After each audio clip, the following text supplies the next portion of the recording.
Bonjour mes chers élèves de la 6e année primaire. Aujourd'hui, je vais vous présenter une séance de grammaire intitulée La phrase impérative. Unité didactique numéro 5.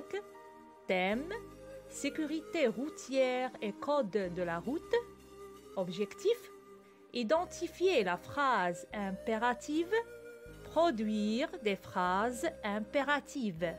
Cette leçon est élaborée par le professeur Rahal Sharawi, école Allal El-Bahraoui.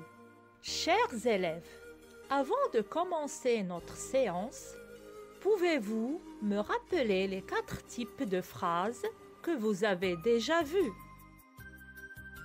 Les types de phrases sont la phrase déclarative, la phrase interrogative, la phrase exclamative et la phrase impérative qu'on va voir dans cette leçon. Chers élèves, regardez bien ces images et essayez de répondre aux questions. Que conseille-t-on aux piétons? Nous conseillons aux piétons d'emprunter leur passage pour traverser la route. Alors on dit « empruntez le passage pour piétons quand vous traversez ». En regardant ces 2 images, que doit-on respecter? On doit respecter le code de la route en disant « respectons le code de la route ». Dans ces images, le feu est vert. Qu'est-ce qu'on interdit aux piétons quand le feu est vert? Quand le feu est vert, on interdit aux piétons de traverser. Alors, on dit « ne traversez pas quand le feu est vert ». Pourquoi conseille-t-on à la personne d'arrêter de jouer au ballon dans la rue? Parce qu'elle risque de se faire écraser. Alors, on conseille la personne: arrête de jouer au ballon dans la rue, tu risques de te faire écraser. Maintenant, les élèves, lisez avec moi ces phrases. Empruntez le passage pour piétons quand vous traversez. Respectons le code de la route. Ne traversez pas quand le feu est vert. Arrête de jouer au ballon dans la rue, tu risques de te faire écraser. Par quel signe de ponctuation ces phrases se terminent-elles? Elles se terminent par un point final ou un point d'exclamation. Regardez les verbes en couleur. Sont-ils précédés d'un pronom? Les verbes emprunter, respectons, traverser, arrête ne sont pas précédés d'un pronom. Donc, quels pronoms pouvez-vous mettre devant ces verbes?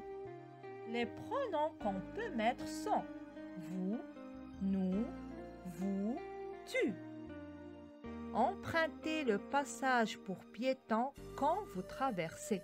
Respectons le code de la route. Dans ces 2 phrases, qu'est-ce qu'on exprime? On exprime un conseil. Ne traversez pas quand le feu est vert. Dans la phrase C, qu'est-ce qu'on exprime?